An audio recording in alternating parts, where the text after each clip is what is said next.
The ground had been shifting for months before it finally cracked open. Long before the cameras arrived, before the subpoenas and the depositions and the shouting in marble hallways, there was a promise. Donald Trump had campaigned on releasing the Jeffrey Epstein files. The people wanted them. The survivors wanted them. And for a brief moment in November 2025, it looked like the dam was about to break. On November 18, 2025, the House voted 427-1 to pass the Epstein Files Transparency Act. The Senate approved it unanimously the same day. Trump signed it into law the following morning without reporters present. One dissenting vote was cast. Just one. That silence from the other side of the aisle told its own story. The law set a hard deadline, December 19, 2025, release everything. When that day came, the Justice Department released a relatively small number of files. Bipartisan criticism followed immediately. Over 500 pages were entirely blacked out. Within less than a day, 16 files disappeared from the public webpage without explanation. No statement, no reason given. They were simply gone. But the walls were already starting to show cracks. Faulty redaction techniques in the digital release allowed members of the public to recover blacked-out content by copying and pasting text into another application. The flaw traced back to a 2021 court filing by the Virgin Islands Attorney General's office, which the Justice Department had incorporated into its release. What was meant to stay buried had surfaced through a digital error. The information did not require a courtroom or a whistleblower. It required a keyboard. Among the recovered content was explosive material. One recovered FBI tip alleged that Trump had witnessed the killing and disposal of an infant born to a 13-year-old trafficking victim. The claim was unverified, but it was now public, and it would not go back into the dark. On January 30, 2026, the Department of Justice released an email from August 6, 2025, titled NTOC Names. The document contained a report from the FBI's National Threat Operations Center describing sexual allegations made against Trump, including some involving Epstein. The email originated from the Child Exploitation and Human Trafficking Task Force in the FBI's New York field office. One woman had alleged that around 1983, when she was approximately 13 years old, Epstein introduced her to Trump, who then forced her head toward him.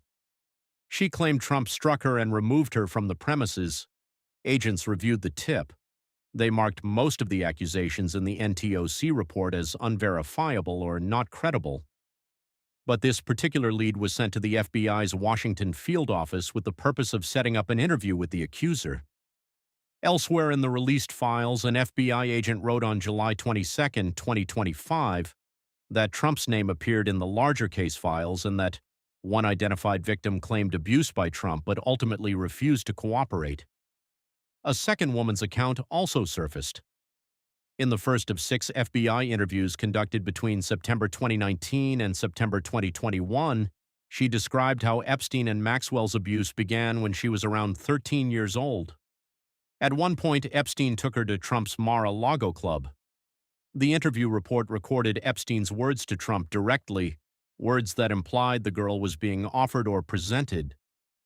The Department of Justice and the White House pushed back hard. The DOJ described the claims as untrue and sensationalist. The White House stated that the release of these emails was designed only to create negative coverage of Trump, calling it a reaction from Democrats.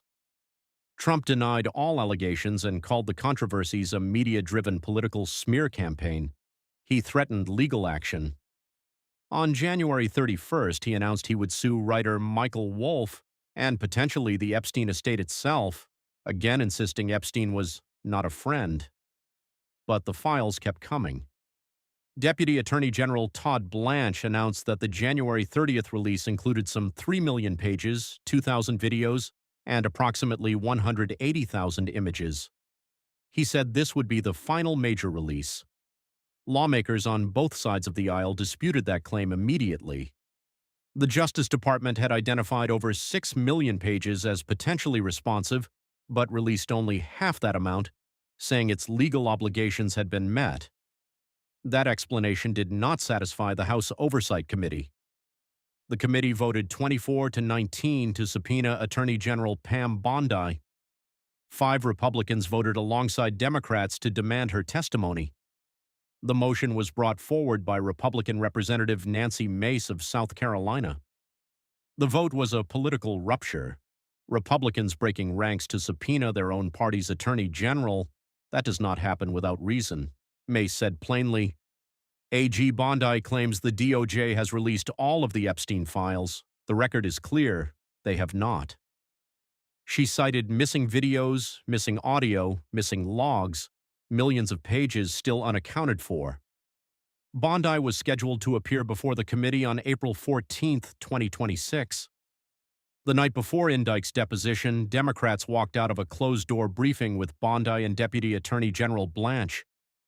Democratic Representative Robert Garcia said Bondi did not commit to honoring the subpoena, gave no opening statement, and was not under oath.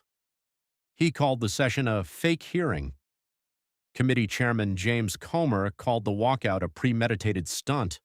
The hearing room had become its own battlefield. Then came the testimony that would define the week. On March 19, 2026, Darren Indyke, Epstein's former lawyer and a co-executor of his estate, walked into the House Oversight Committee for his closed-door deposition. Indyke had worked alongside Epstein for roughly 2 decades. He assembled Epstein's complex web of businesses, properties, and legal teams across a sprawling range of civil and criminal matters. He sat down. He prepared his statement, and then he said he knew nothing.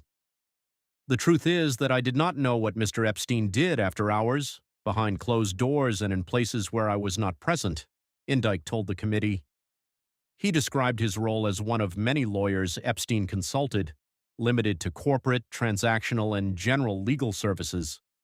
He added, "Not a single woman has ever accused me of committing sexual abuse or witnessing sexual abuse, nor claimed at any time that she or anyone else reported to me any allegation of Mr. Epstein's abuse." Democrats were not buying it.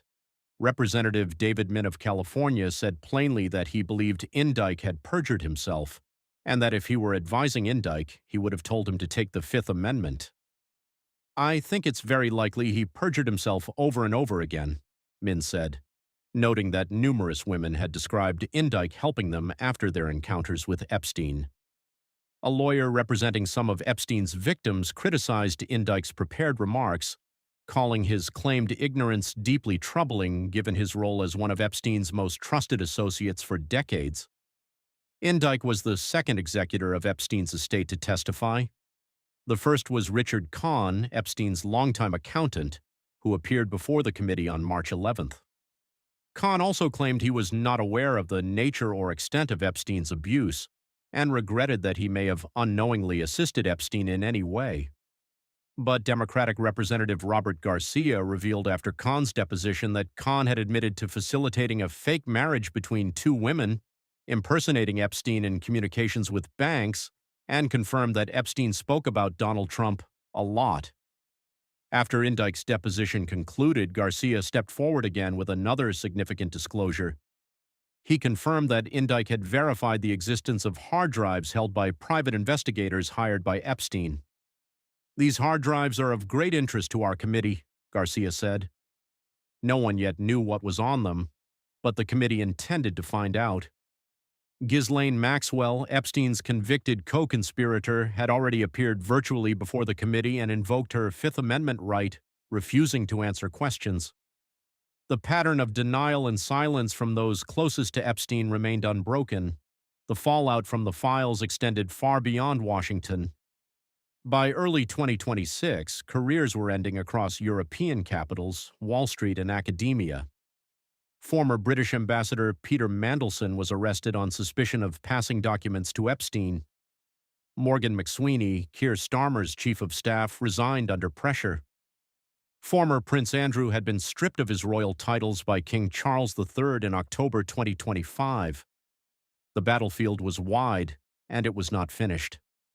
What had begun as a political promise about transparency had become something else entirely, a full-scale investigation touching the highest offices in multiple countries, producing sworn testimony that lawmakers openly called dishonest, and revealing documents that a sitting government had chosen to redact, delay, or quietly remove from public view. The files were meant to answer questions. Instead, each release had generated new ones. The hard drives existed, the witnesses kept denying, and the committee kept calling people to the table. The war for the truth was still being fought, and no one had yet fired the last shot.